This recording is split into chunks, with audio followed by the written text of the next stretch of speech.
Welcome to Watch What Crappens. To get our videos as soon as they're released instead of waiting for a week, head over to our Patreon. That's also where you'll find our bonus episodes and our Discord community.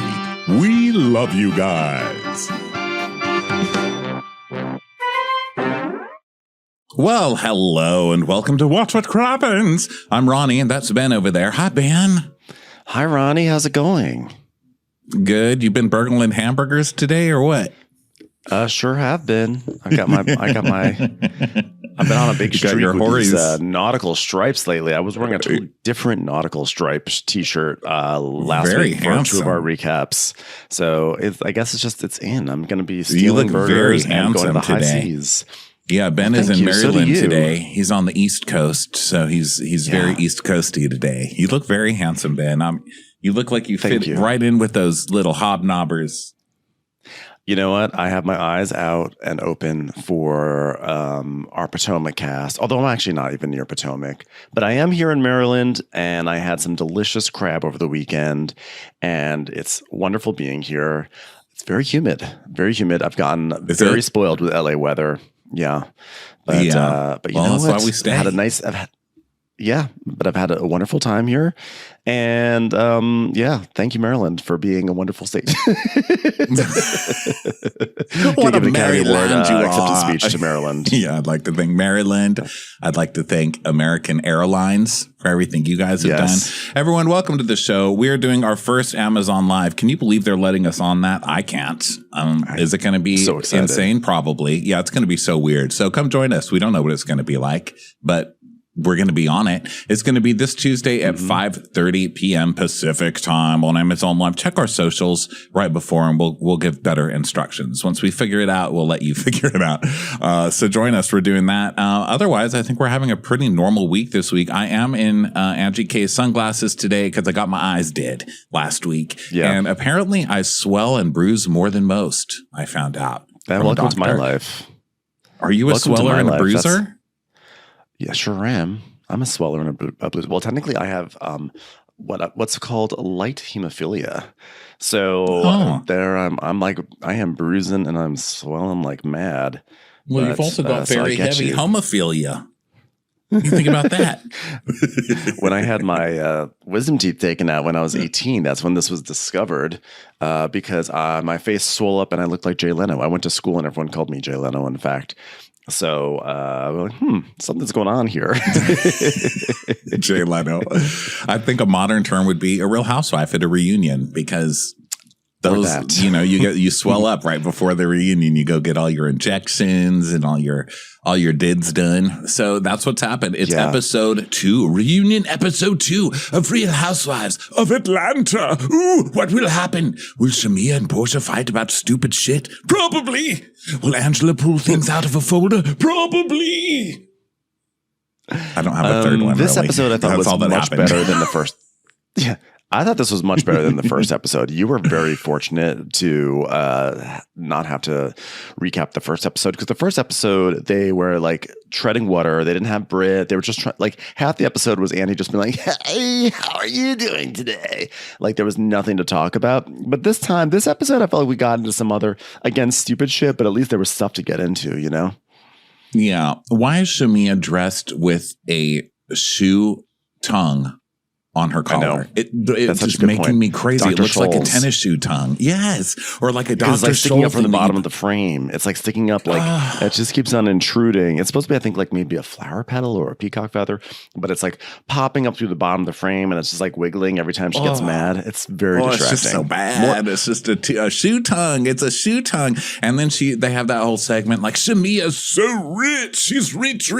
Look at Sterling Hall. Look at the chandeliers. Look at your shoe tongue hanging off your dress. You are too rich to be dressed like that. Why? Yeah, I know. Well, there's a lot of questionable looks. I mean, Phaedra's earrings really still continue to Phaedra looks crazy. Me. Yeah, she looks like 2 door knockers. She's got 2 door knockers as earrings. And yeah, she looks crazy. But you know, I will say Phaedra did a great job. I mean, I think she comes in here and she filmed 10 days, I think I heard, like a little over 10 days, only 10 days. And she's the entire reunion. Oh, she did say it? I heard it somewhere. Look at my inside sources are watching the TV show. I'm like, my inside sources have told me. It was the TV show that told me. Well, no, I mean, there was inside sources for a while, but then she sort of said it on last week's episode. But yeah, it's crazy. She was only on for 10 episodes, but she has taken over the reunion. Part of that is because we don't have Brit. But the other part is like Phaedra's a pro, you know? Yeah. She's like in the mix all of a sudden, right after only just 10 days of shooting. My question is, why did they add more days of shooting? Why didn't they extend the shooting schedule? Why don't we not suggest things like that? This season cannot handle more days of shooting. They barely made it through the season they had. They needed 9 less episodes, I think, on this season. That would have helped this season. We don't need more shooting. Okay, we need better shooting. So here we are, Real Housewives of Atlanta. We are starting with Angela accusing Phaedra of being behind the Monus sitch. Oh my God. First of all, that guy is too thirsty to believe. I can't believe anybody is giving that guy any credence. Why are you listening to Marcus? I mean, that guy's full of shit. 100%. And Angela really going after Phaedra. I mean, I think that Angela's just trying to secure a storyline for the next season, right? She's like, I'll go after one of the big dogs. But Andy's like, Angela, why were you certain it was Phaedra that sent this man to the group? And she's like, well, Phaedra just wanted to secure her spot. And Phaedra's like, you don't remember Bravo came to me and begged me to be on this show. I'm not trying to secure my spot. Like, I am secure. Yeah, and they give them like a couple year contracts, the big ones, you know. They're like, okay, we're going to guarantee that you're going to be on here at least 2 years. We won't make you look too stupid. So I think that's what she got. Phaedra's a hot commodity. After the Traitors, like people want Phaedra. She's in commercials. Okay, no one else on this cast is in commercials. So you mean the lady from the Doritos commercial? Please address her as such. You have some respect. So she's like, Andy agrees. He's like, yeah, it's kind of secure. NBC Uni spent a lot of money on Phaedra. Okay, and Angela's like, well. And Portia, what I found alarming about Portia is that she's so eager to believe Phaedra when Phaedra is a known liar. And Phaedra carried all this candy stuff and made Portia come out with it on TV. Portia should know, but Angela, we got to forget. I mean, you don't have to forget or forgive really anything, especially that candy situation. But it was so long ago and so much happens on these shows that's like, I felt like that was told in old newsreel footage at this point. It's like, are we watching Steamboat Willie? Why are you bringing that up? You're not even involved in that, Angela. My God, you were like 50 when that happened. Yeah, but I actually liked her bringing that up because it needed to be addressed in some form. It just sort of was brushed under the rug. It's like, there was a big deal that happened between these two. So we should talk about that at some point. By the way, the air conditioner just came on right next to the microphone. Can you hear it? Is it disruptive to everyone's ears out there in podcast land, or is it okay? I don't know. I don't hear it, but I think the sound of air conditioning in the summer, like reading what's going on across the country, I think that people are probably glad to hear the sound of air conditioning, you know? There's a lot of hot people listening to this right now. It's an immersive podcast because now we get to know what it sounds like to be like right up against Angela's face while her fan is blowing. It's like the air conditioner knew we're talking about Angela's like, oh, you need to be cooled down right now. I think we get to know what it sounds like inside Andy's head right now. Because that's what Andy's face looks like. Andy looks like they just dragged him out of the bed and just handed him some cards. He's like, no, please, not another one. Please don't do this to me. So many reunions. So Angela is basically like, yeah, you know, like, why are you so quick to believe her when she like threw you under the bus or the bridge? I think she says threw you under the bridge at one point. Or is that another reunion? It's hard to remember at this point. No, Jack said under the bridge on the Valley. A lot of metaphors that go around on Bravo. So Portia's like, well, I mean, I think I said that, like, I was thinking, everybody's thinking this whole thing is so silly, but like nothing about the guy and like what he says was looking real. So like the Junior, the Jibo, whoever he said, and just like Junebug, Junebug was just to protect his sister. I'm like, well, it's so much for that. And then I was cracking up because then you hear someone just go, Junebug. Junebug. Junebug. It's Portia, I think. I mean, I started cracking up. Junebug. So, Yeah, so they're talking about Junebug now, and Angela's like, but the issue is real. Like, why is everybody saying this issue is real? Maybe the name's stupid, but the issue's real. And Portia's like, please, that man is lying, And she's like, where's the lie? Where's the lie, Phaedra? Where's the lie? He lied multiple times. First he said it was someone who brought him. Then he said it was somebody else. Then you guys went and talked. You and Drew showed up to talk to him, and then he changed his story. I mean, the guy changes his story. He's not a reliable witness, man. Okay, take your witness off the stand. Mm-hmm. Yeah, the whole thing, the fact that he sort of just like showed up. Yeah, no, it's weird. No. So Phaedra's like, he doesn't know me. And Angela's like, yeah, but he knows your brother and he knows your sister. And Phaedra's like, well, just because someone knows my brother or sister, but he doesn't know anyone else. It's like, but I don't know everyone my brother knows. So Shamia's like, well, have you ever looked through your family's Facebook friends? Have you looked through your family's Facebook friends? If I was ever confronted with who my family is friends with on Facebook, I would have been canceled 90 years ago. You can't hold who people are Facebook friends with of your siblings against you. Are you? Is that allowed in the court of law? No. I also think like who you're Facebook friends with, it doesn't even matter anymore. First of all, who cares about Facebook these days? I went onto Facebook the other day. I saw like 3 updates from friends, and they weren't even like close friends. It was like the random people who were like, everyone, I found the most beautiful caterpillar in my driveway today. And you're like, I don't know who you are while you're updating about this. And then the rest was just like suggested posts. It was like, here's a suggested post from the New York Jets. Here's one about a movie theater that was built in 1903 in Los Angeles. Here's one from like, everything is like I don't even know what the algorithm is doing anymore.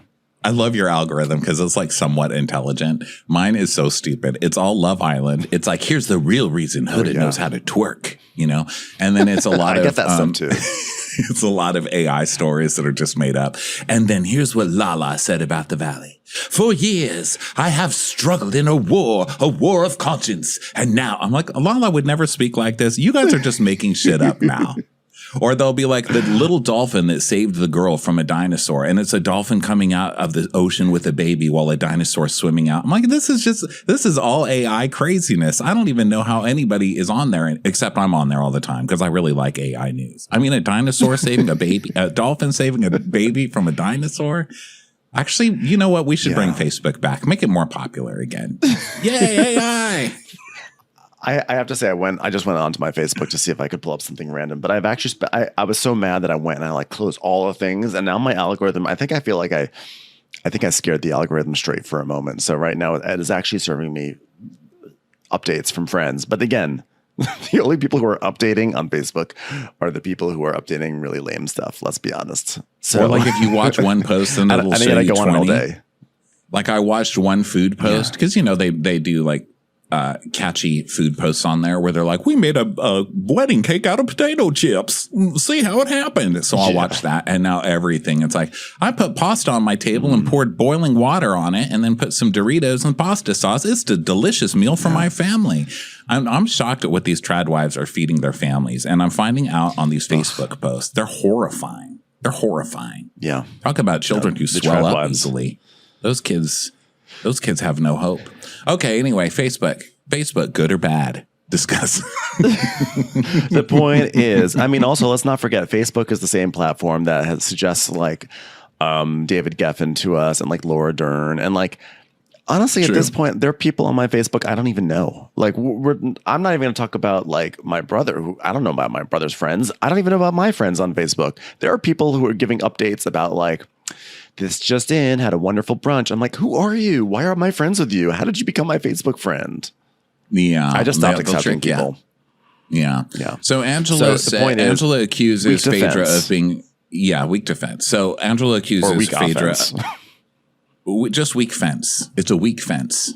It's a weak fence. So Angela's accusing Phaedra of being a self-producer. Angela, you've literally followed this restaurant man around, taken him to dinner, compiled evidence, brought him on camera. You are producing, ma'am. This is what producing is. And I'm not saying that Phaedra is not self-producing. I think they all do. As we find from their confession last week that they've been planning this this alliance of the girls. That's what the fight is about today. This alliance and who's included. You're all self-producing. It's just you're getting caught and you're bad. You're kind of bad at it. She's in. And I'm sorry, I'm talking so much, but she's like this season is what's happening to Katie. Katie's in her second season on Real Housewives of Orange County, and she's trying to play the game where she's like, they're doing this, so I'm going to go to these bloggers and I'm going to do this and I'm going to go to war. But they're taking it like way too far and too seriously. I think to be a good housewife, you have to have a little underhandedness and not get caught all the time in the producing. Don't you? Yeah. And I think also the alliances are bad because the audiences can pick up on it, because the alliances mean that you're going to have inauthentic interactions because you're actually serving an ulterior motive. And we can always pick up on it versus the people who are just themselves. I mean, is it a coincidence that Angela is like the breakout star of the season and she wasn't in the alliance? Think about that. She just has to like navigate what the hell is like coming at her. And she's just like living in like what her emotional truth is versus, you know, maybe whatever like newbie alliance that they had, or even if alliance is too formal of a word, the point was that they were talking on the phone and saying, we got to stick together, anything like that. I think anytime you have those conversations, you're getting away from being authentic on these shows. And we as an audience are more sophisticated than these idiot reality stars realize. And we pick up on everything and we sense everything and we can tell when something's not working. And we may not even be able to always say why it's not working, but we know. And I will say almost always it's going to be because they are trying to control the narrative, self-produce, or do alliances. And that being said, I mean, Phaedra is like the queen of self-producing. And so it was kind of fun to see Angela accuse her of that, but it's not like any of this stuff with Marcus is really reeks of authenticity itself. But when she's like, Angela's like, yeah, you are a self-producer, just like you say you know Charles, right? And Phaedra's like, well, I said I've hung out with Charles on numerous occasions. She's like, you have? She's like, yeah, I mean, 10 years ago. She's like, oh, really? You've met him before? She's like, I have met Charles before. Yes. And so then we get into the whose room fight, which is my favorite. Like, what room did you know Charles in? Well, I know Charles in my room. Well, people in my room don't know you. Well, people in my room don't know you. Well, we're in different rooms. Oh, yeah? Well, what room are you in? Well, I'm in the library. Well, I'm in the study. Well, I hate studies. I couldn't tell. Well, really? A library is a study. Not my kind of study. Your people aren't in my study. I mean, it becomes like a fight about rooms, which I really liked. But as far as the Phaedra manipulating things, I like when they get caught when they're really doing it. You know, like they could have caught Vanderpump on so many things and they ended up catching her on something so flimsy and stupid. And I feel like that's what she's trying to do with Phaedra. Like there's better things to catch Phaedra on, like lie in wait. Yeah. Lie in wait. Mm-hmm. Yeah. So yeah, they get into the spat. Because Angela's like, my husband doesn't know who you are. And Phaedra's like, well, I don't know who you are. And she's like, well, I'm in the rooms.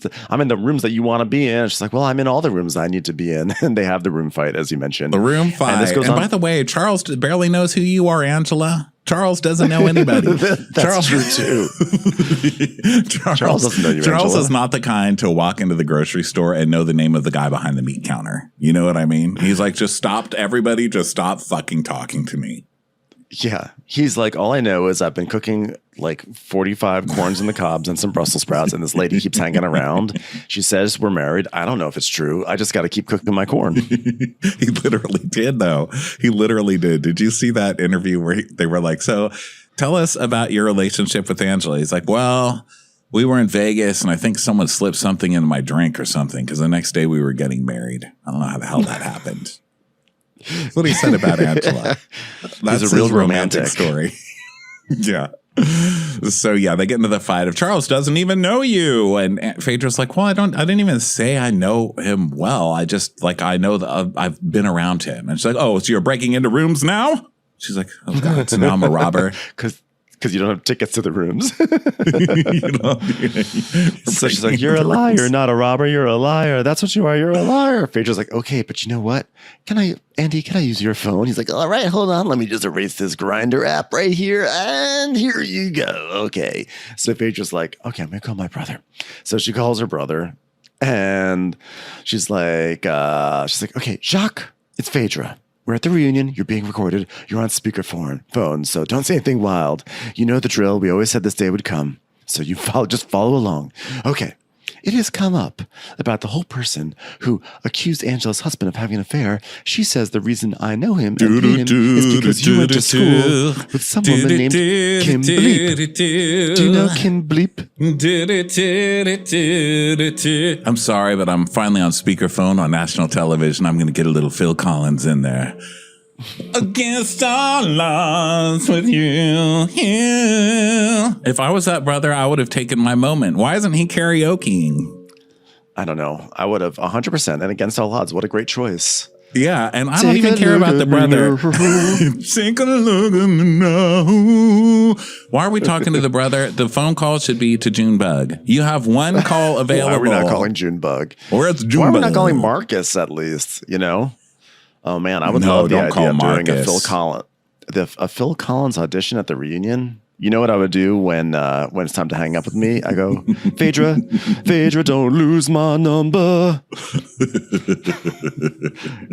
Because I'd do all the hits. I would cram them all in. I think I would sing. I don't even know enough Phil Collins, but I think if I ever had a chance like that on speakerphone, I would do something like that's problematic now, but you've never really thought about it. Like this song.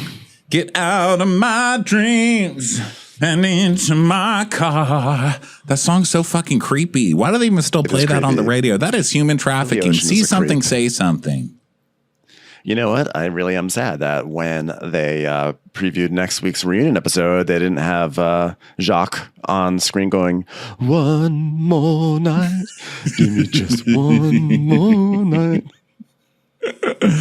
One more night, I can't wait forever.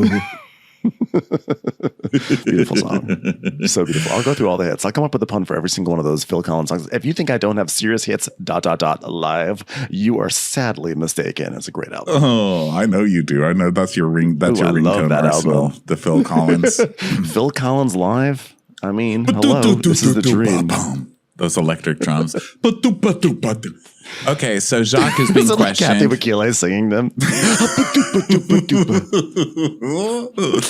So Jacques is being grilled, and Phaedra's like, she said that you're friends on Facebook with someone named Kim Fuckface. I don't know. It was a bleep, so I can only assume it was Kim Fuckface. I want to know who Kim is. He's like, I don't know Kim Fuckface. And she's like, oh, well, really? Oh, you know him on Facebook. You know her on Facebook. It's Kim Fuckface. He's like, I don't know Kim Fuckface. And he's like, I never even heard of a Kim Fuckface. And so Andy's like, wait, I'm friends with you saying they're Facebook friends? Andy, go back to bed. Just go back to bed, Andy. Yes, they're saying they're Facebook friends. Did you not catch our 20 minutes of Facebook discussions? Jacques is like, I don't know. I'm Facebook friends with 1,000,001 people. There's one gay guy on here named Ben Mandler who keeps posting about food. I mean, I don't know who this guy is. If I have to hear about one more fucking Wordle from this Molly Baz loving queen. Stop playing Wordle, by the way. Why? Once I hit the highs. Because I found that once I finally hit my got on the first one finally by using my same word for 2.5 or 3 years. I don't know. I just felt like the joy was gone. I just am not motivated to play Wordle anymore. I climbed my peak. You heard it here first. The day Ben finally agreed with me. Wordle, joyless. When I think about Wordle, I think you have no right to ask me how I feel. You have no right to treat me so kind. Separate lives, me and Wordle. Well, she said you're Facebook friends and that she's from Athens. He's like, well, I'm Facebook friends with so many fuck faces. I don't even know who's in that family anymore. But you went to high school together. He's like, I don't know Kim Fuckface. And she's like, goodbye, Jacques. Click. Case closed. So Angela's like, it's okay. It's your brother. I mean, he's going to back you up. Just like you sent someone up to me to say, I'm Bleep who has the hands. And everyone's like, what? Is this Jewel? Was it Leanne Lockins? Yeah, it was Leanne Locken. I'm just here to deliver a message. I have hands. And I know how to use them, even if they are just hands. So why would Phaedra deliver that message? Hi, Phaedra sent me. She just wanted me to let you know I have hands. Okay, I have them. I have hands. So Phaedra's like, I was sending you someone, a task rabbit, to help you out build your chair. He said he's got hands. It was a threat. So Andy's like, what does that mean, the hands? And Angela's like, oh, yeah. Well, we were at the Hawks game, and a young lady who was with Phaedra walked up to me and said, hi, I'm Cockface. I'm the one with the hands. But as it turns out, this person did have enormous hands that everyone was looking at. I was like, well, you know. She's like, no, honestly, if you want a photo, I'm down. I'm totally. I feel like I've introduced or maybe she was just selling foam fingers. Like, hi, I'm Ronnie. I'm the one with the hands. Look at these hands. They're huge. They're huge. Imagine it was just They're like a vendor swimming fins. It was just a vendor who's like, hey, I'm fuckface. I got the hands. You said you wanted a foam finger. I got a bunch here. You want some? You want a hand? So Angela explains that's a threat, I guess, like throwing hands or whatever. So Phaedra is like, wait, so now you're trying to say that I had someone named Cockface come to threaten you? And Drew's like, that's a threat. That's a threat, you guys. It's a threat. And she's like, okay, but then Drew. If you thought I was threatening you, then why wouldn't you mention that? And she goes, why would I? Angela, you have a folder of Facebook posts behind you. Of course you would mention it if somebody threatened you. Right? Well, maybe she was thinking I'm not going to mention it because I was threatened. But then she mentioned it anyway. So then Phaedra's like, why would you do that? And Andrew's like, I don't move like that, Phaedra. Check the people in your circle. And he's like, okay, so cocksucker said I got hands to her. That's what, hands to her, hands on her, hands for her. What's going on with the hands here? And Phaedra's like, I mean, I've never heard of this before, ever. I'm like, well, yeah. I don't know if I believe Phaedra either, to be honest. Yeah, I don't believe any of this because it all sounds too crazy to me. Because if you're at a game, okay, you're like, okay, there's my friend over there. She's a real bitch. Okay, I'm gonna go over there. Hi, I'm friends with Phaedra. I have hands. What the fuck what kind of friends do you have? That's a terrible friend. That didn't threaten anybody. I would go over there and say, you ever want to eat popcorn in this stadium again? You watch your fucking mouth against my friend. I know the hot dog steamer here, and I'll have you cut off in a fucking heartbeat, man. Do you understand me? Do you ever want a big gulp full of Dr. Pepper again? Then you better rethink how you talk to my friend. Hot dog steamer. That's right, David Fuckface. Come over here. He's related to Kim. You ever heard of him? Come here. You hot dog. Don't give one to this lady or a husband. Those hands may have an invisible touch. Phil Collins.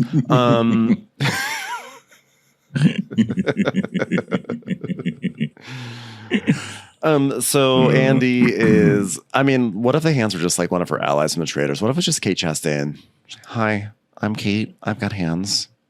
And you're stupid. There. You just got hit by my hand. My hand is my wit.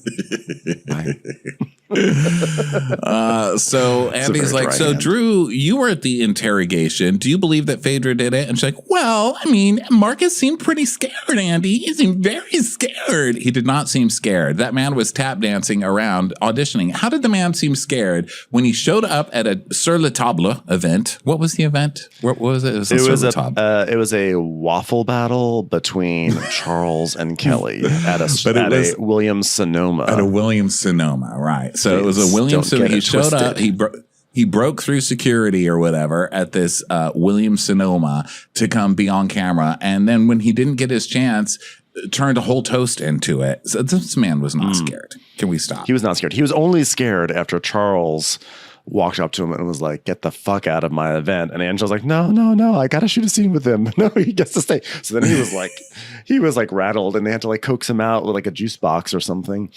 So Drew was like, I don't know where he came from, but she has hands. So I don't know. And Phaedra's very scary. And they reach very far, her hands. And he's like, okay, well, Cynthia, I don't know if you can move your mouth today. It seems a bit frozen, but do you think Phaedra was behind this? And Cynthia's like, well, first of all, I think Cynthia just had like fresh Botox or something because that like she seemed pained to open up her mouth. And she's like, well, I think if Angela set this up, it will be the biggest heist of all time because I still don't know who actually did it. I was just trying to make sense. Like, what is the why? Who is the when? Where is the how? Well, you just said everything. She was just trying to screw us out, so who knows? Where to the who? Who to the why? Why did the where? Which witch? Why did the where? Which witch? Goodness. So Portia's like, we need a motive. That's what we need. I need motive. And Cynthia's like, well, I thought her spot was secure. So, and Phaedra's like, it is very secure. This is all just crazy. So what did Kelly think? Who does Kelly think did it? I think that Kelly looks as guilty as anybody because Kelty from E! It was News, Kelty. not you. It's our friend Kelty. Lady World. Oh my God. She was trying to draw publicity for Lady World. The girl gang did it. The girl gang. So Kelly, I think Kelly probably has more of a motive because it was her event. It was her party. She controlled the guest list and she had an alliance with the other girls. Angela wasn't in that alliance. So why isn't anybody questioning Kelly? I think Kelly gets away with a lot more than she should. That's all I'm saying. I think Kelly is a little shadier than people are giving her credit for. She probably is. I think there are 3 suspects here. I think the most incriminating thing about Phaedra is that she knew exactly who this person was and knew exactly how to send Angela to him. But then again, production probably just told her. Then you have Kelly. It was Kelly's event, Kelly's guest list. How did he get in? So Kelly looks really bad. And then there's also, Kelly says she thought it was Britt.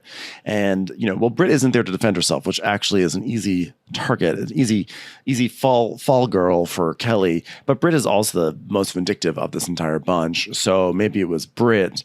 But because I don't know what the motive would be for Kelly to go after Angela. Kelly and Angela don't really have much beef. They don't even seem to interact very much. Britt and Angela have more of a beef, though. And I don't know if Shamia's got other fish to fry. I mean, boring. But here's what no one's constantly boring bass fish, like singing bass fish on walls in cabins, in dad cabins across America. But I think people, this is all obfuscation. Sorry. The real thing we should be wondering, listen, did you see the waiter on the TikTok, the waiter at Marcus's restaurant? First of all, I don't suggest you watch it. It's probably the longest TikTok I've ever watched. It was not, he needs brevity. Waiter, order this waiter some brevity. Okay. Not that I'm really one to talk because I'm going to make this longer than the TikTok. but he got on there and he's like, let me tell you the real tea on what went down. I was like, could you speak faster? Because I'm exhausted already. So basically he said he was the waiter. What's his buns did come in there with some beautiful woman, have lunch. Marcus made a big deal and started making calls. Okay, that was the long and the short of it. So Marcus did it. And also, this is getting away from the fact that Charles did show up at a restaurant with some beautiful woman. So if that's the fight, then have that be the fight. And I think Charles is allowed probably to show up at restaurants with beautiful women. Maybe it was his daughter. Maybe it was his sister. Maybe it was Kim Fuckface. I mean, who the fuck knows? But Angela's made this now, so they're all fighting, and it's this big mystery, so people aren't worried about her husband. So is the person who's guilty really Angela? I mean, let's think about this. Who has the most to gain here? Maybe Charles sent Marcus. Maybe Charles is like, I'm going to send Marcus. It'll drive a wedge, and I can finally leave this lady. It's driving me nuts. Who claims that she's my wife? Maybe, yeah. So Kelly's like, well, Cynthia. I don't know. I thought Cynthia it was Britt. Along. Oh, that would be good if it was Cynthia. She's like Kaiser Soze. She leaves the reunion with a limp, and then all of a sudden, 10 feet away, she starts walking again. But then she starts limping again because she's like, actually, that really hurt. I forgot. Angela's like, well, you think it's Britt, but Britt said it was you because she said to check the person that wrote the guest list. And Kelly was like, well, it's definitely not me. And so Phaedra says, well, obviously, there was a master list. Which made me think it was Phaedra again, because who says that there was a master list? Maybe we were all going off different lists, but there was one master list. One list to rule them all. So Angela's like, so you admit somebody put him there, though? That's what you're saying. Somebody put him there. She's like, stop putting words in my mouth.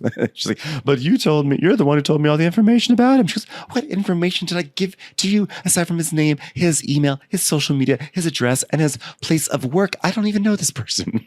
But I actually loved it because she goes, you gave me his name. And she goes, he introduced himself, Angela.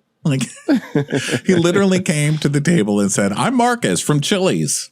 Okay. She's like, well, then you knew where he worked and his name. She's like, he offered me an awesome blossom, Angela. And he's like, all right, I want to move on because I'm bored with this. And I got a threatening message from someone who said they have hands and it was not on my grinder. Okay. So I have just been followed by someone with a huge penis named Junebug.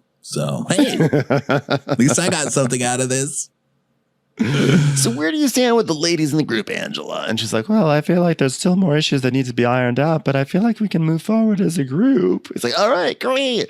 Kelly's like, can I say something?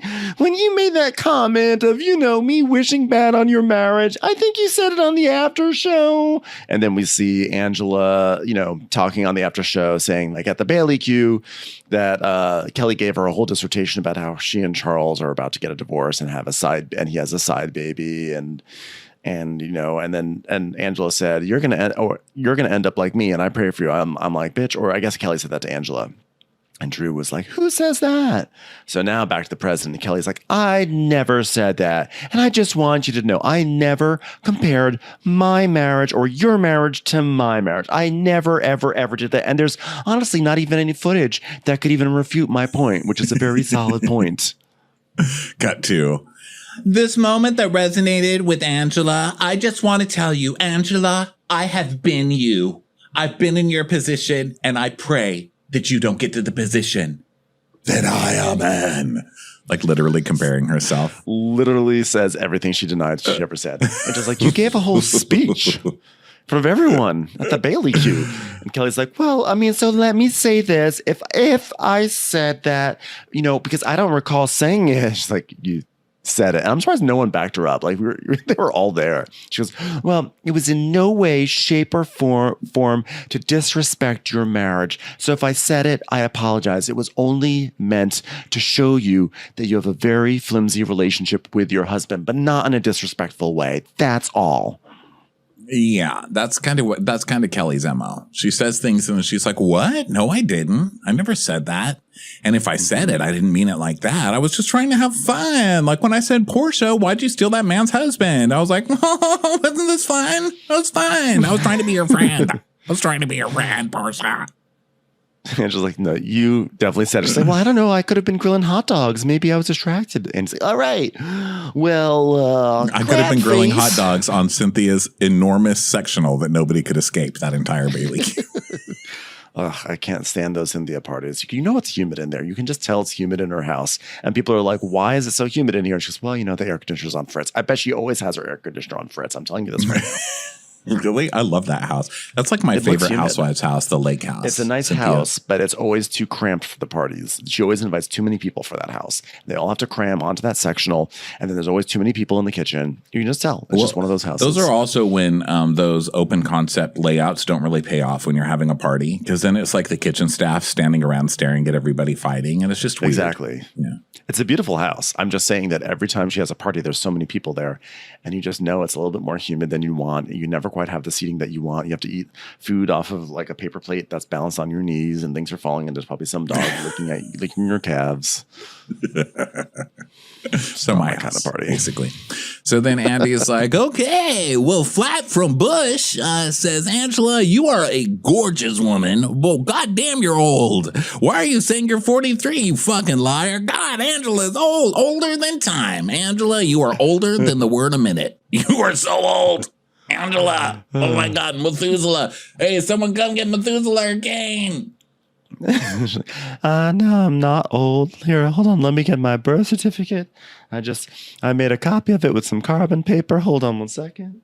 So she holy birth certificate of Mia, those feet. Those are some big feet. Those baby feet took up the entire birth certificate. Those are the biggest baby feet. Did you just get this birth certificate? Are those your adult feet? Those are huge.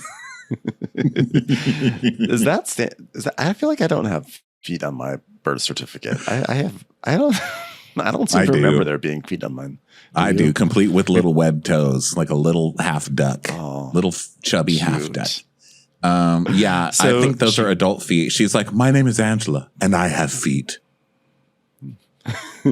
So Angela's like, all right, well, guess what? And who wants to know Angela's middle name? And Kelly goes, Renee. He's like, no, it's Dion. And everyone's like, oh, okay. I think we're all expecting something crazy, like, I don't know, Boutros Ghali or something. It's like, Dion. I'm like, okay, cool. So he's like, so then he reveals she was born in 1981. And he's like, Phaedra, you called Angela the oldest looking young woman you've ever seen. Would you care to comment? Have you seen Jessica Biel? And Phaedra's like, well, I'd like to clarify that. That was after the whole allegations thing that I said that. And she's like, oh, really? Well, you came in the game looking old too. So if I look 53, you look 63. And Phaedra's like, okay, well, I guess I deserve that. Okay, add it up, do the math, whatever. So she's like, whatever it is, just add 10, honey.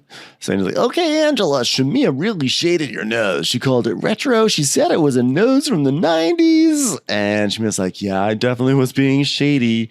And we see a flashback to her calling it like a Latoya nose. And Andy's like, what year was it from, by the way? And just like, oh, it's from 2017 because Charles got it. What is this question? When was your nose job? Do we have a... It wouldn't be a reunion if Andy wasn't asking them about when parts of their bodies were inserted. You know, hey, when'd you get those boobs? I love your boobs. When'd you get those? What iOS is your nose running right now? Did you get the new model? No, it's 2017. You're due for an upgrade. How many cameras does your BBL have? Tell me the truth. But I love that marking it like, oh, it's from 2017. I remember because Charles got it. So must have been into Charles' ears. And so he's like, okay, well, Trini from Dad says, Angela, have you ever checked with your doctor lately that your hotness is not only because of your physical appearance, but you are in perimenopause? How come we call it perimenopause instead of premenopause? When did that happen? Do you know the answer to that? Because all my friends are in peri, and I'm like, well, who's in pre? Is that a different thing? Is that like a different stage? I wonder how Perry Gilpin feels about it. So I wonder how Perry Mason feels. It's like the menopause where you start solving things. You're like, hey, wait a minute. Who drank milk out of the carton? Doom, doom, doom, doom, doom, doom. Ding, ding, ding, ding. Are there any more famous Perrys after Perry Mason and Perry Gilpin?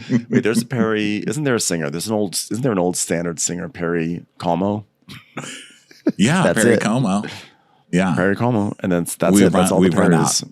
Let's recap this over. Commodore Perry. Against all odds. Barry Ellis. So she's like, yes, I'm perimenopausal. And Phaedra's like, ain't nothing wrong with that. We all. Oh, think twice. Just another day for you and me and perimenopause days.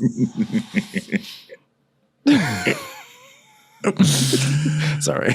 I had to get it so out. they're all talking about their perimenopause, and Angela's like, oh, well, it can start at 36, you know, and now I'm starting a fan line, and it's called Fangy. So everybody, you can get everyone applauds. I was like, yay. Fangy, I see what you did there. That was good. Thank God. You found a way to enter the small fan market. Thank God. It's a really tough one to get into. She's like, I was actually quite happy to meet someone with hands because that's exactly where my fan fits. So, yeah, she's going to be a real pioneer. I look forward to her on Shark Tank. Fans are a $2 billion industry.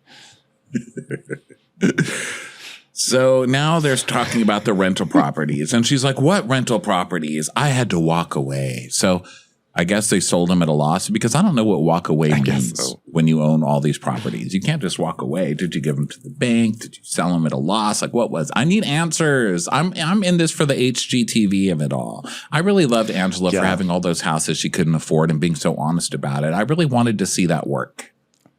Yeah, I really like that she didn't try to fake it with us and try to say, well, we just signed a deal. Because that's what Drew would have done. She would have been like, well, I'm happy to announce that Ralph and I have decided to take the houses off the market because we like them so much, we've decided to keep them. That's what she would say. And then the next day it'd be like, foreclosed. But Angela's like, yeah, no, these houses, they suck and they suck the life out of me. And it's so funny because she opened the season with like her whole thing was like, I'm in real estate and I know what I'm doing and I got my money by doing real estate and I'm on top of it. And she ended the season being like, I've got 4 houses I can't sell and they're in foreclosure.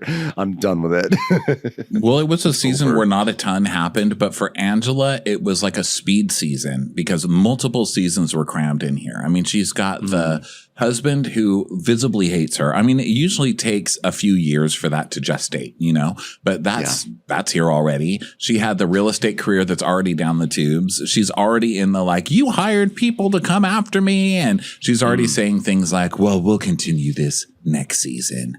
We have things to discuss still in my 10th season. I'm like, how many seasons have you been on here? You lived a lot of life for a one season housewife. She's like the Kimberly Akimbo of Housewives. So Angela is like, on top of that, Angela. For those of you who don't know, that musical is about a little girl who ages very rapidly. Maybe I should say the Jack. That's funny because it's actually true, because that's her thing. Everybody's like, how in the world are you 43? She's bringing your birth certificate. I still don't believe it. So mean. Well, it's not even like a criticism. I'm way older than that. I just don't. It seems like you're clearly lying about your age. Like Vanderpump. I'm sorry I'm bringing Vanderpump up again, but she's another one where it's like, what? Like, it's clearly not true, where she's like, I'm the same age as Brandy Glanville. You're like, wait a minute. I'm the same age as Portia, Kyle's daughter. Like, ma'am, no. So, but Angela does reveal that she lost her mom, which I did not know about, which is super sad. And she her said mom that was she so came sweet, and she had so much promise too. She was so funny, shady. Yeah, she was really good in her episode. And I know that she had like a complicated relationship with her mother too. So I'm hoping that like she was able to find some sort of closure, because she said that she wanted to come onto the platform, basically the show, with her mom, and she wanted her mom to be able to share her story because her mom had bipolar disorder, and so she misses her mom. And it's really sad. And everyone really supports her.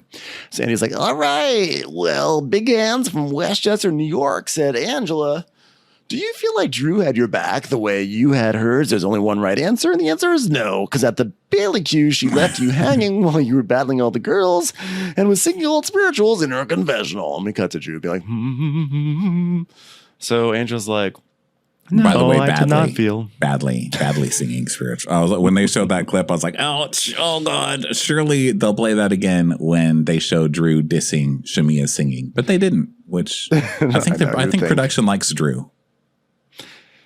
They maybe. Because they could have used that. I don't have a hot take on that. I'm like, does production like Drew? Does production not like Drew? She gives them a lot of stuff to work with, so I think they might like her for that.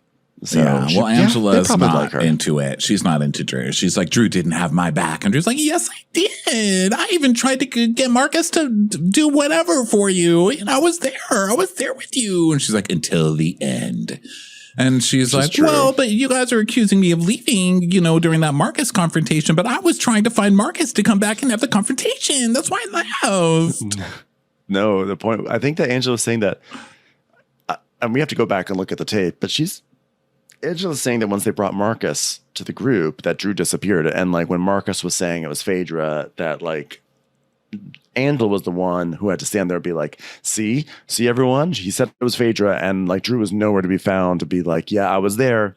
This is what he said. And he seemed scared, and it seemed like very true. Everything he said, it all comes like Drew left Angela hanging on this whole thing completely. Even in the last even earlier in this segment, when Angela was saying all this stuff, Drew could have been like, we were both there. We looked at the text messages. We heard like he was telling the truth. Drew was silent. She let Angela just die on this hill. Yeah. So Cynthia's like, yes, Angela, you rode for Drew and she didn't ride for you. There was a who's to the where. That's my question. What is the whiz? Whiz is the what? Who's the who? Do you understand me?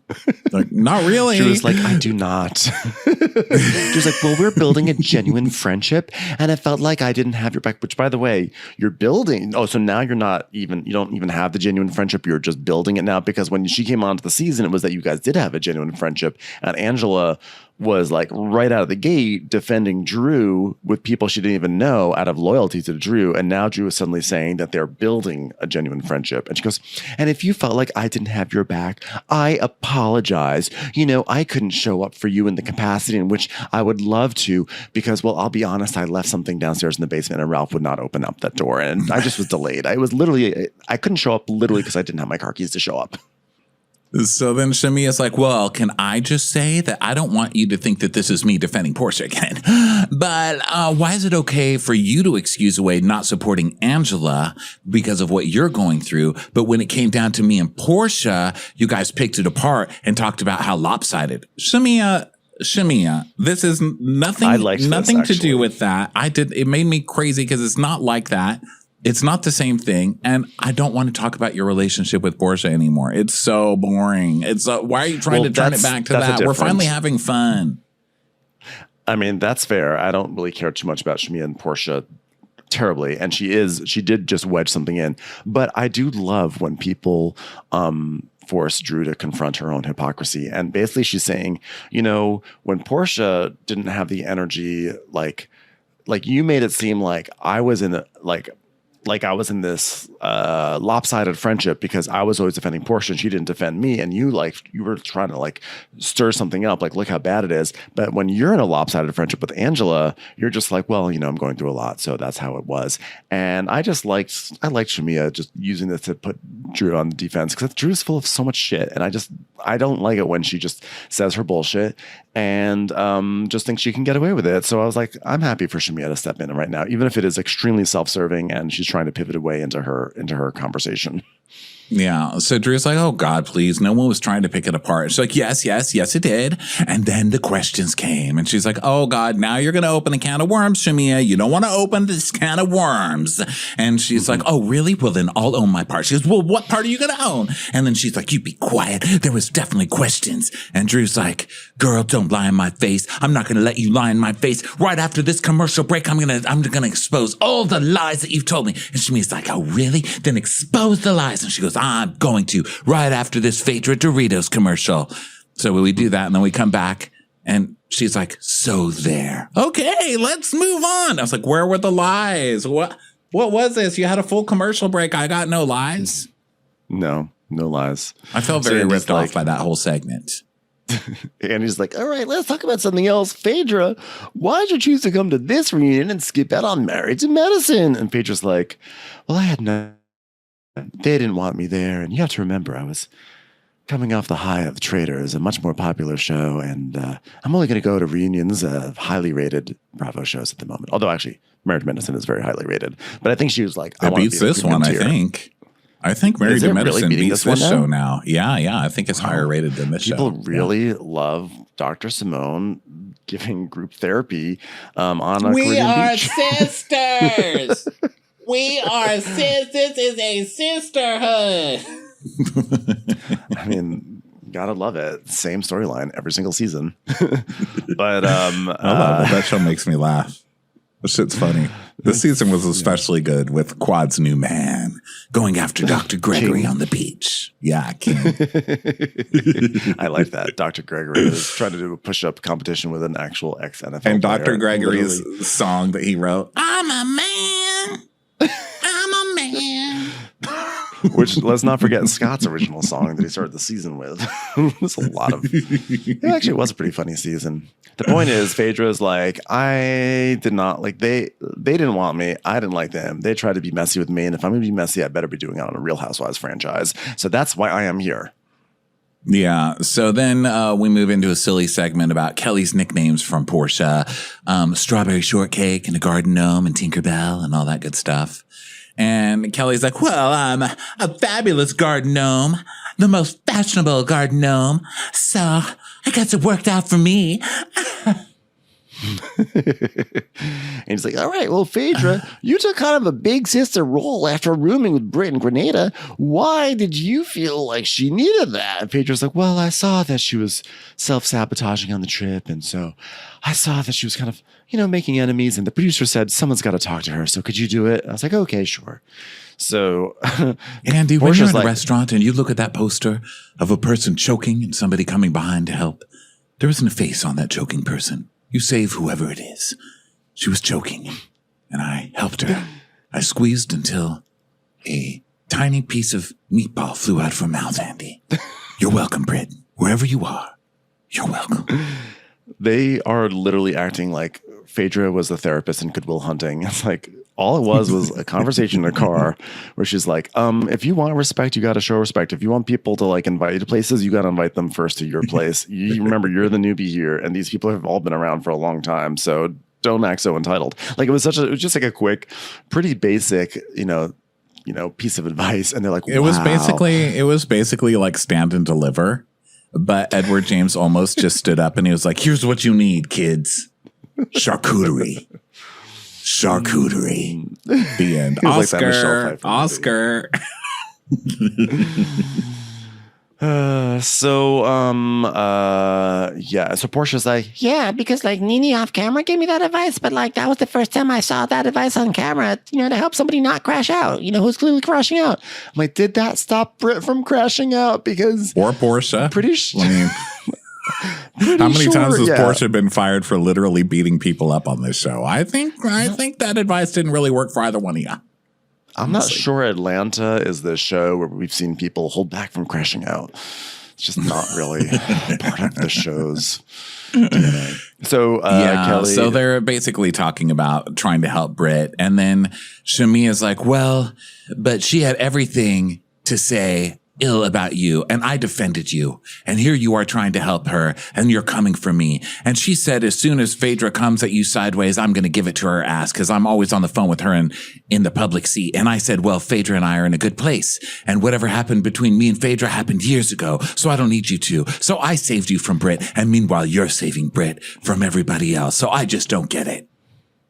At which point, all of the viewing audience was like, what happened with Phaedra and Shamia? Something happened? So Phaedra's like, well, at the end of the day, you get nothing for nothing. And you will have experiences with everybody in this group. But what I've seen is a lot of people making strong conclusions about people based on one experience. So you make up a rumor about a sex dungeon and accuse other people of, drugging other people and having sex. Just one experience. Don't make these big accusations. And Angela's like, is that directed towards me? And she's like, well, it could be. Yeah, that too. It could be that too. Phaedra's like, what I'm saying is we did have a bad experience, but even after all that, when I reached out to you and when I heard your mama was dying, I hope that was real when I reached out to you. And Angela's like, well, I hope it was. And she's like, well, no, it was. Like, we'll be petty, we'll be shady, and that's fine. But like, life is too short to lose a friendship over absolutely nothing. Because you're here today, gone tomorrow, especially if you mess with the cockface with the hands, if you know what I'm saying. Yeah, you're here today, you're gone tomorrow. And when you are gone, I hope your family calls Phaedra and Phaedra Funeral Parlor to bury you for good. No one will send you off as gloriously as me. Thank you. Precisely. And before I put you into the ground, I'd just like to say, charcuterie, go forth. Go for it. So Andy's like, all right, Judy from Judytown says, Shamia, do you think Portia gave Phaedra a pass too early considering that she sat back while Phaedra tried to make you look like community property? So whoever this person was, they are definitely a producer on the show, right? Because I'm guaranteed with everything that happened with Candy and Phaedra and that whole season and everything, no one is thinking like, how Shamia was done dirty by that. Who was remembering that at all? Like, that was such a random thing. I should say I remember it as a random thing. Maybe it wasn't as random as I remember it, but I don't remember it being a very central part of that storyline. I don't really remember any Shamia thing from the past being that big of a deal, except for the Carmen and Candy, scene that we see later. I remember that pretty clearly, but most Shamia storylines I don't remember. I do remember the wedding one, but that's kind of the only one that I remember. Yeah. So I honestly didn't remember the Carmen scene, to be honest, but that says more about me than it does about actually the show. I'm just don't remember anything anymore. Well, flashback to 2017 when Phaedra is accusing everyone of sleeping with Shamia's husband or Shamia sleeping with everybody or something. So Andy's like, did you ever resolve it? I mean, God, 2017. That was like yesterday. Am I right? So Shamia's like, well, I've never sat down with them. And Portia's like, yeah, but we talked about it because I'm your best friend. So we resolved it. And Phaedra's like, well, let's clear it up. You know, it was hurtful to me when I heard you kept bringing it up in interviews because we're on a good page. And Shamia's like, well, now we are. And she goes, well, and I decided to come back to the show and we had this conversation. Do you remember?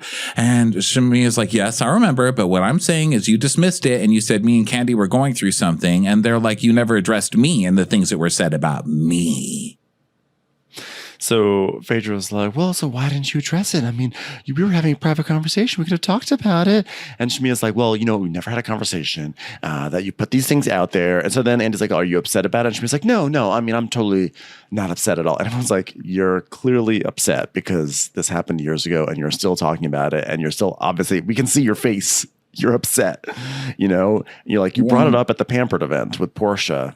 So they're like, just well, let kind it of out, what let it Shamia out. is getting into trouble for here, and I think it's valid, is that Shamia acts like everything's fine, and then she goes on interviews and disses everybody, and they're like, "What the hell? Like, I thought we were fine." And she's like, "Well, I had the right to talk about that." It's like, yeah, but if you want to make that a storyline, then make it a storyline on the show. Like, why are you saving it for the fucking Breakfast Club every time? You know? Yeah. And then when we confront you about it, you're like, "No, things are fine. Everything's fine." Yeah.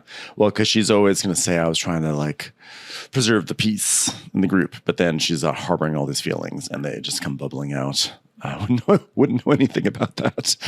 So Portia is basically like, you have to like address this finally.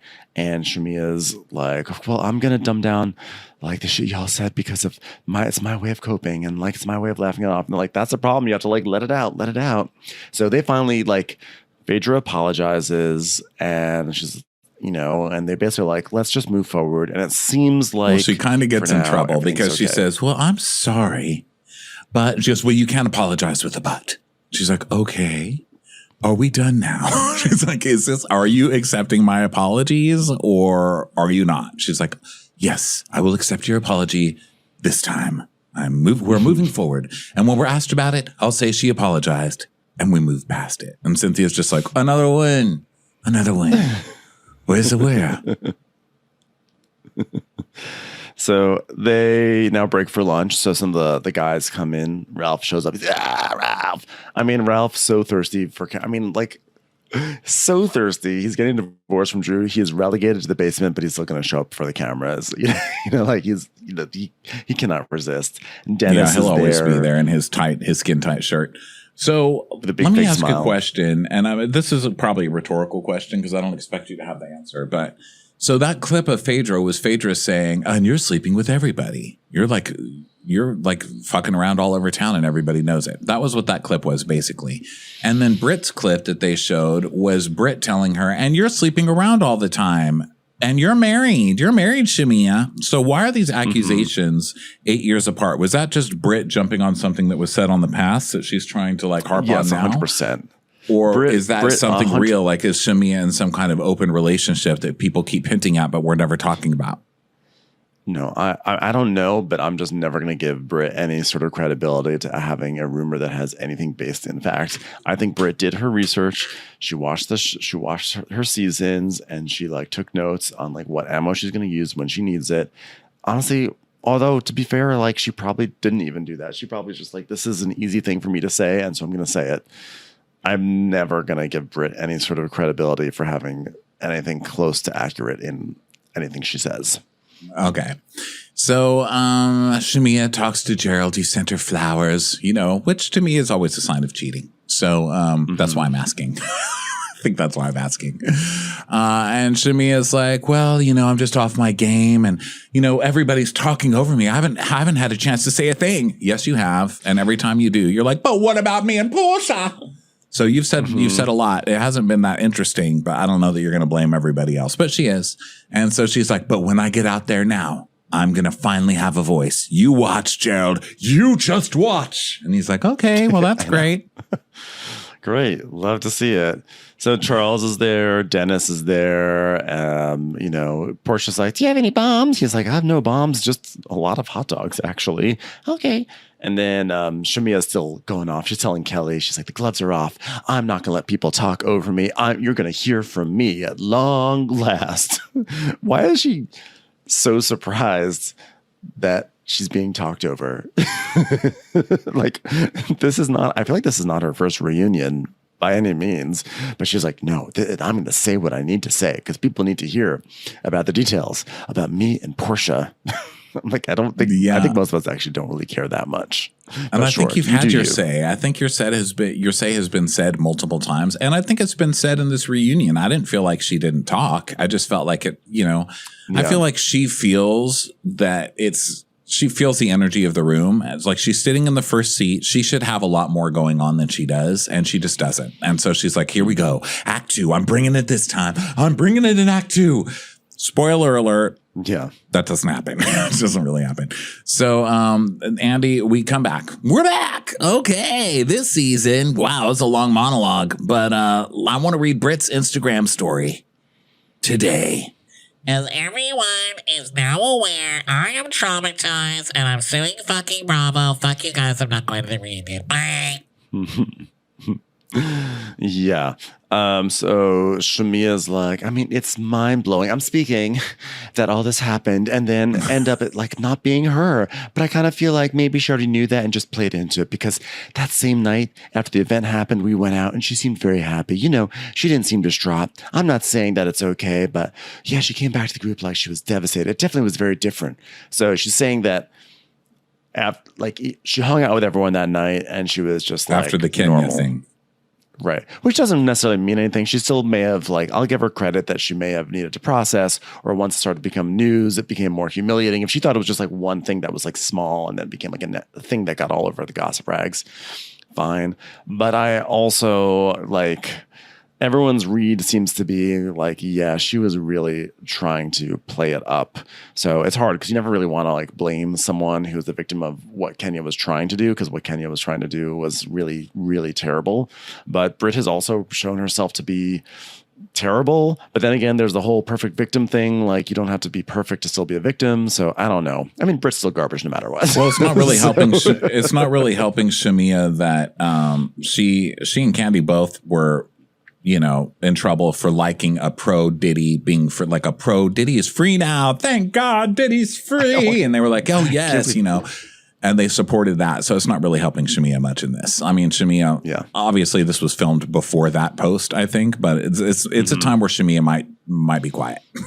I didn't realize Shamia also did that. I was surprised that Candy did. I was shocked, but so Andy, not a great look. So Britt was on Watch What Happens Live saying Kenya had something against her from the beginning, and then we see a clip of the initial party where she met Kenya, and Kenya was questioning her rings, which I still don't think was a big deal, and don't think Kenya meant anything by that. Yeah, and in a long line of Kenya offenses, that was not even on the radar for me. So. But Britt's a perpetual, how could you be doing that to me? Really? You didn't even hug me. So basically, Britt's saying that Kenya was coming after me all season long. And everyone's like, yeah, we didn't really feel that way. If you asked, there was never any indication. And if you asked Kenya would have been like, I wasn't coming after her. They're all like, yeah, Britt really concocted this in her head a bit. And Angela says, you know what? That's why I wrote the question at the bank, because I don't think Kenya had any clue that Britt felt this way. So that's why it was supposed to be an opportunity for Kenya to explain how she felt. And yeah, it kind of went left. Oopsies. Well, the part I left out when I just shortened the Instagram thing was Britt claiming that the pictures that were shown on the show weren't even of her. So that's kind of what they're talking about. They're like, how is it not even her? I mean, the whole thing is so confusing. I'm confused. I still don't understand that whole thing. So anyway, let's just ignore that and go to How Do You Like Them from Apples on Twitter said, Cynthia, why in hell do you have so much grace and understanding for Britt and zero for Kenya? And I like Cynthia's answer here. She's like, that's not true, first of all, but what Kenya did was wrong. I'm not standing up for that. I'm sorry, but I'm not going to go publicly stand up for someone who just showed a woman's porn pictures to the public and made sure to do it in front of all the news outlets and all that shit. That was low, and I'm not going to do that. Sorry. And Portia's saying, what I like that, Portia explains also a little bit more about it, and saying how Kenya's a loose cannon, but that doesn't really excuse any of it, right? But basically they get to a place where they're like, you know what? Like Portia's like, I was pissed. I wasn't sad. I was pissed that she did this. And, I really like that she said that because it's basically like Kenya not only like messed up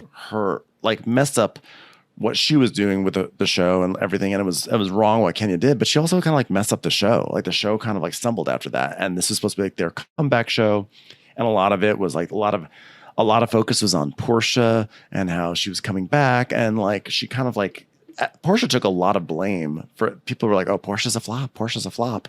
And maybe she was, and I don't think she was really a flop, but she wasn't like, she didn't save the show. But again, as I've said, like umpteen times, I think it's because the show started the season with great energy, but I think it couldn't find its bearings after this whole scandal. So, I think she had every right to be pissed. Kenya really messed things up for a lot of people, like an entire production staff.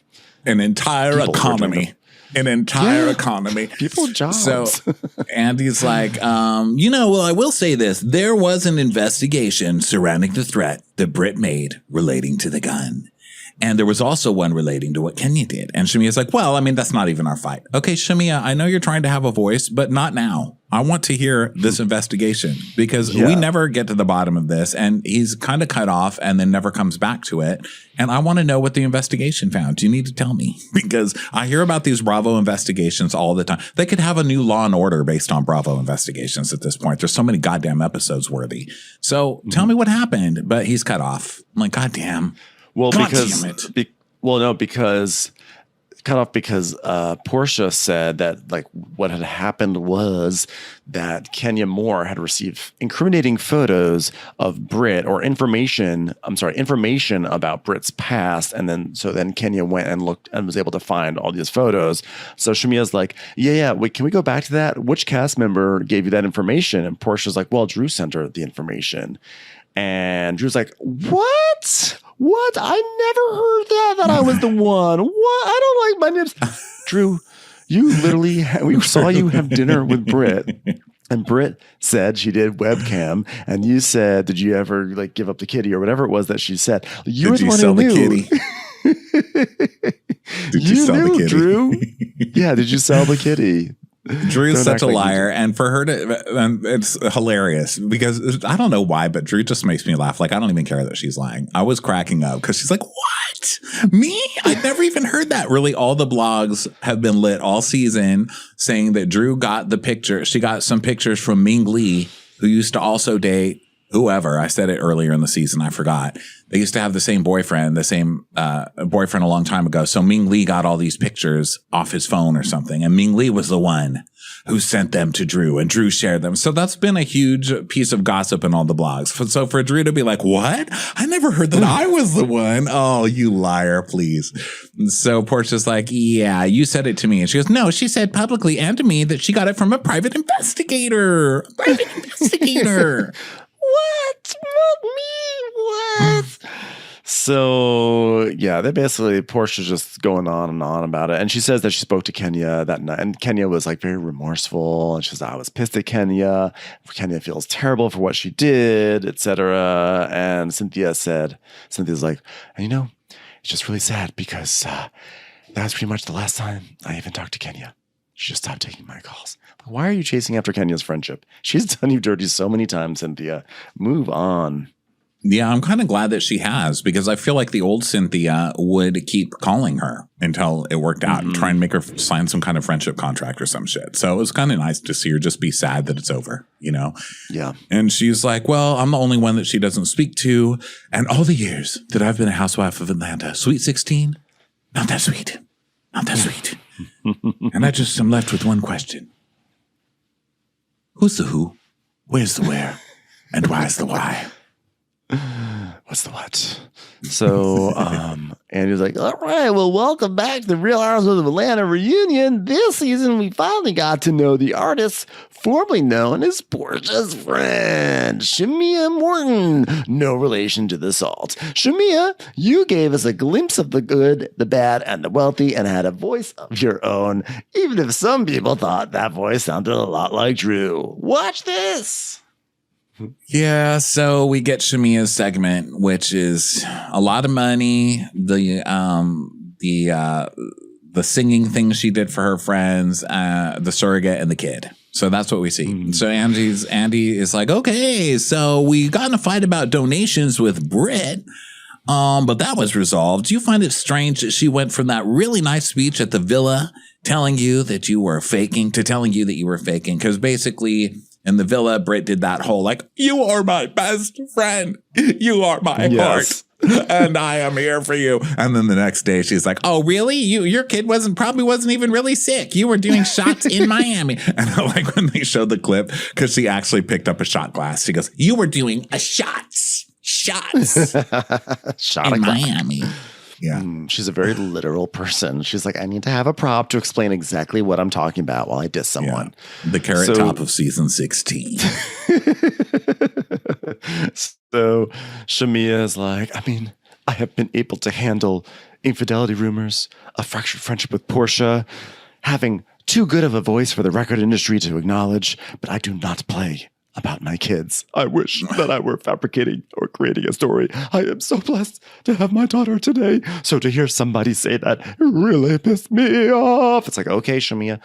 So she, of course, does an enormous monologue about that. Was only halfway through the monologue, and basically, she's got a lot. She goes over her stories. Her kid got a surgery to help with her hearing, which is good, and because that kid's so cute. Her kids are so cute.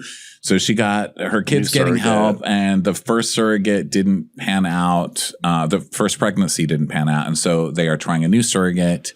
And sorry, Martina. So now, sorry, Martina, you're just gonna have to deal. Martina Navratilova. She's like, another surrogate being used. It's a travesty. Oh God, fucking Martina now. Don't even get me started on that lady's tweets.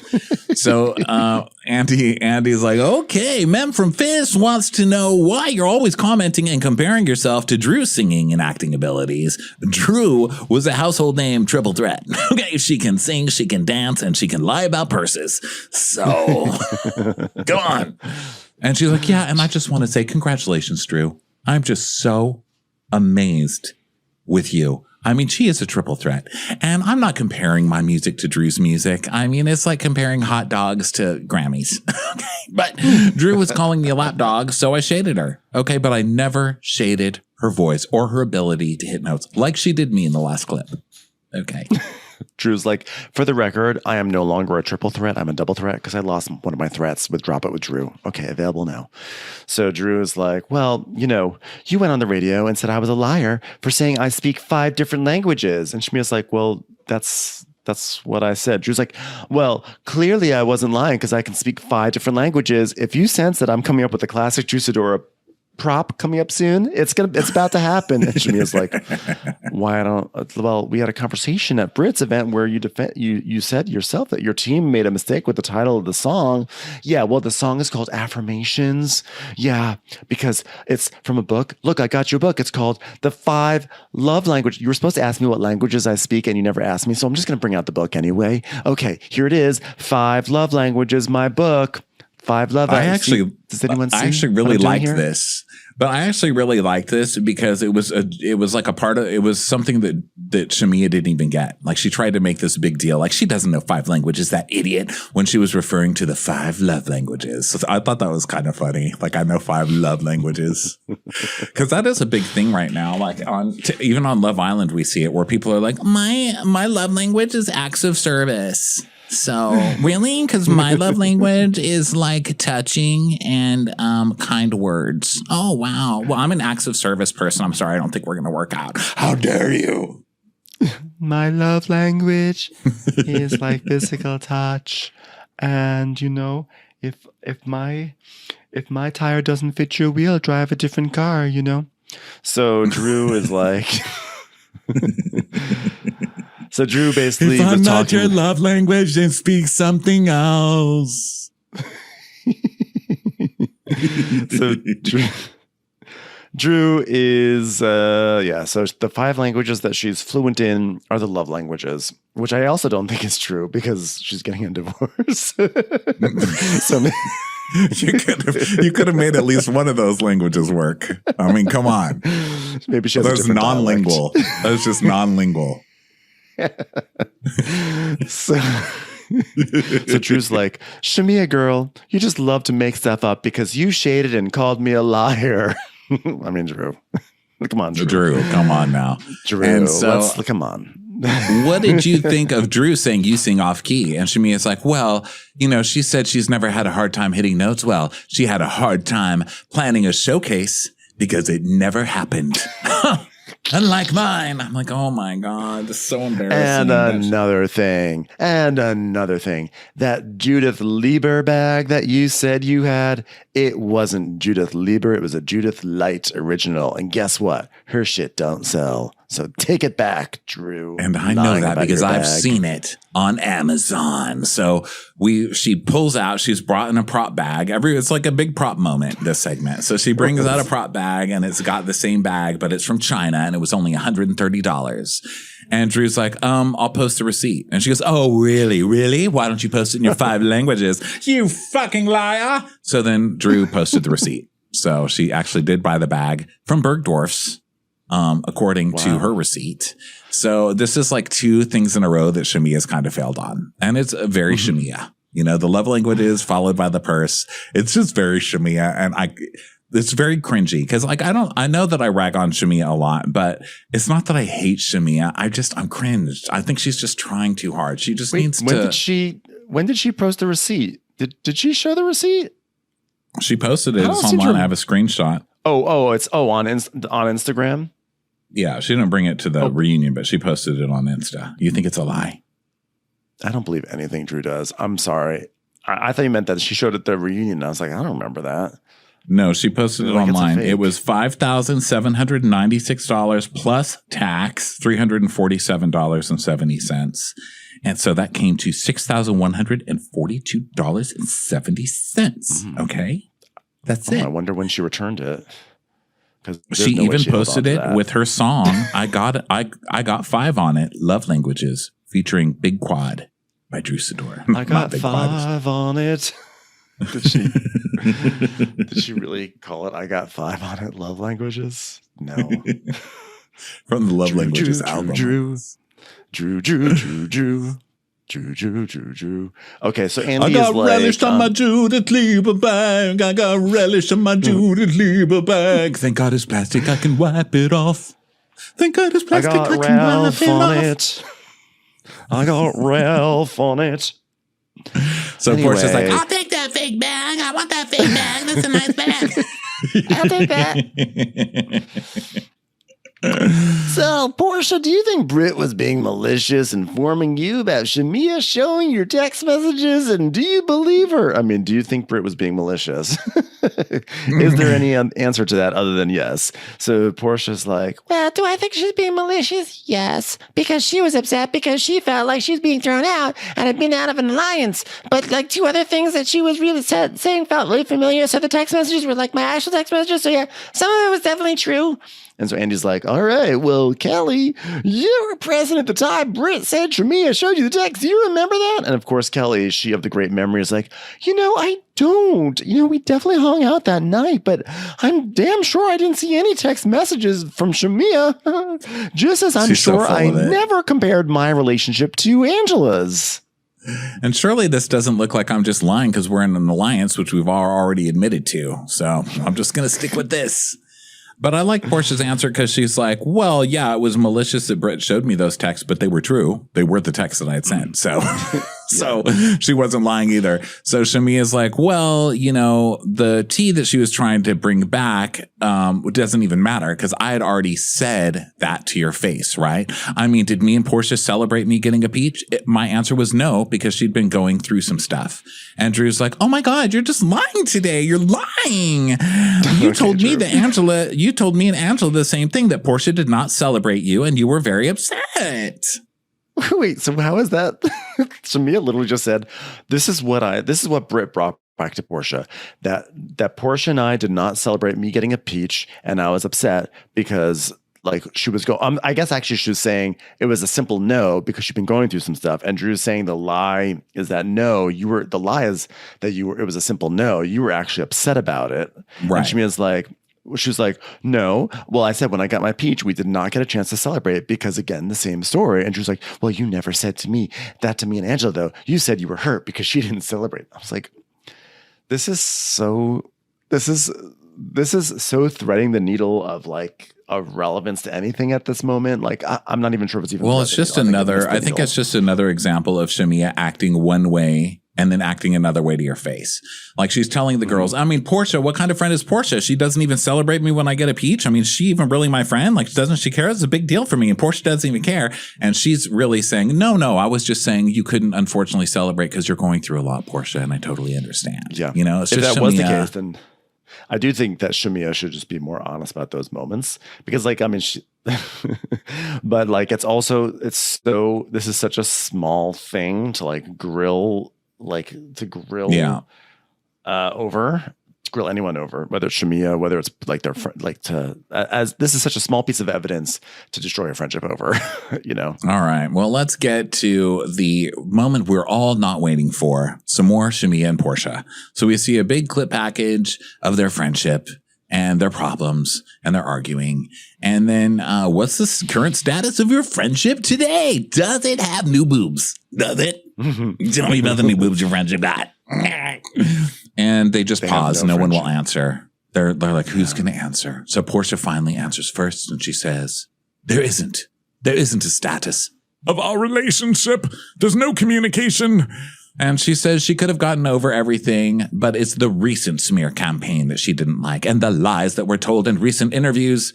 She went on Candy's show and said that Portia didn't congratulate her. And Candy finally had to say, well, did she call you? And you said, well, yeah, she called. And then you went on to the Breakfast Club and said that you only had one wedding. And Shamia says, I did only have one wedding. Well, Portia says that's a lie, which we all know that's a lie because she had one wedding in Africa and one local wedding. Isn't that already established? That's why I don't understand why Shamia lies about stupid little things like that. Like it's been established on the show that you had a local one, hasn't it? Well, what's also shitty is that like Shamia has these little lies, you know, to try to save face. These little lies like, well, I didn't say that. I didn't say I was upset. Well, I didn't say that. But I mean, if you really look at the actions, like Portia has been way worse than Shamia. Like Portia is getting off scot-free because we're all focused on these stupid little lies that Shamia said. And Portia's the one who didn't go to the wedding. Portia is the one who didn't congratulate Shamia. Portia is the one who shaded Shamia for her singing. Like Portia's been like honestly a shitty friend to Shamia, but we're all focused on like the fact that Shamia is not being like emotionally honest with herself by saying like, well, no, I acted this way. But then it turns out she was talking like a little bit of shit, which was honestly justified shit. And I wish that Shamia would have just been honest and be like, yeah, I did talk shit because I was upset. But because now she's getting tripped up, and like Portia is able to change this whole narrative into, well, look at what I have to deal with. Someone who's not being honest. When Portia's like, you fully skipped out on your best friend's wedding. You skipped out on all these things. You didn't even congratulate her. You showed up when she had a big party. You showed up late and tried to steal the spotlight when she was getting her a big car at the first episode of the season. So like, Portia's been so I agree with you. Shamia. I agree with you that Shamia could just say, listen, I did say that because I got a peach and you don't even care. Like, hello, we never go out. We never do anything. You just send me a little text. Like, what the fuck is that? I think she would be more right to do that. I think you're right. Yeah. Because Portia's caught in all these little lies too. It's not just Shamia. Portia's whole like, well, I couldn't go to your wedding because you know that I can't fly because I had medical issues. And then she's like, yeah, but then later this season you said that you didn't go because we were having problems. So which is it? And I didn't even know that until that moment. Right. Yeah. So, but what happens is that it winds up being a false equivalency where like Portia's, you know, infractions are sort of like just as bad as Shamia's. And if you really look at them, they are 100% not. But I just wish that Shamia did not allow Portia to have that sort of leeway because Portia should be held accountable for being a shitty friend to Shamia at times. Like the wedding thing is shitty. Like a bunch of the things are shitty. And like I love Portia, but she sometimes needs to have her feet held to the fire a little bit more. Yeah. So then Portia basically is everything we just said. You know, they start talking about the weddings. They go through all of that stuff. And it's just a lot of hurt. And I mean, we've seen it all season. It's kind of the same thing. So I'm trying to read through it to figure out where it ends, but it goes on for a long time. It's the climax of the episode, essentially, right? And so then, then it eventually starts to pivot into talk about this alliance again. So, Portia is like, no, we had a beautiful friendship, and I love you, Shamia. So for me to now see that you decide to form an alliance with two girls, the very two girls, and she's like, I tried to include you in the alliance. And she's like, no, you didn't. And she's like, yes, I did. She's like, that's not true. She's like, but meanwhile, Portia's the one who says she doesn't want to be in an alliance in the first place. But she's like, but then, to talk about, I'm trying to sabotage you. She's like, okay, I'm going to be heard today. I like Portia saying she's going to be heard today. Like she's not heard ever. She's like the one who gets all the attention and all the microphones. Yeah. So then they start doing no, I'm going to talk. No, I'm going to talk. No, I'm going to talk. And they argue about the alliance and stuff. And then Andy's like, hold on. Now, Shamia, this is the part where I pretend that I don't spend my entire life trying to get women to fight on TV. I really want women to make up, guys. That's why we're here. So, Shamia, you told me you'd be willing to put in the effort if Portia makes the first move, and I saw that she did a birthday post for you. And she goes, yeah, that was sweet, and I texted her back. Because now a text suffices, by the way. So she's like, yeah, well, but then she continued her smear campaign right after that. She's like, no, I didn't. And you're the one that made a post about my mom. You said that my mom did something egregious to your mom. And Portia goes, she absolutely did. And she goes, why are you even speaking about my mom? And she goes, oh, really? You know she did. You know what your mom did. And that's the end. So now we finally got into something interesting, which is the daycare fight. It's the fight over the daycare center. And I hope they get into it because that shit was interesting. It was all off camera, but I want to know. I need some mom fights. I don't even remember what that daycare center drama was all about. Mom and Shamia's moms both own daycare centers. They both run daycare centers. Okay. So they're like competing daycare center ladies. And, Portia's mom one of the moms was having financial trouble, and she's like, please, whatever happens, if they take my daycare, don't let don't let it get taken away or used against me, or don't let it be turned into another daycare center or something. Don't let it fall into the wrong hands. Yeah, something like that. And then the daycare center did get taken away, and then the other mom took it. She bought it. And so now it's a daycare. It's like, how dare you? You took my corner in the daycare market. Yeah, but have a better daycare. I mean, I guess I don't know, I don't know. How do you say that to somebody though? Because I feel like daycare, I feel like you have to be a good person to have a daycare center. I mean, how do you just tell somebody manage a daycare better, lady? But maybe there's some corporate sabotage. I don't know. Yeah. Something fishy. Oh, I'm very excited about that. But then, there were also the rumors. Backstory.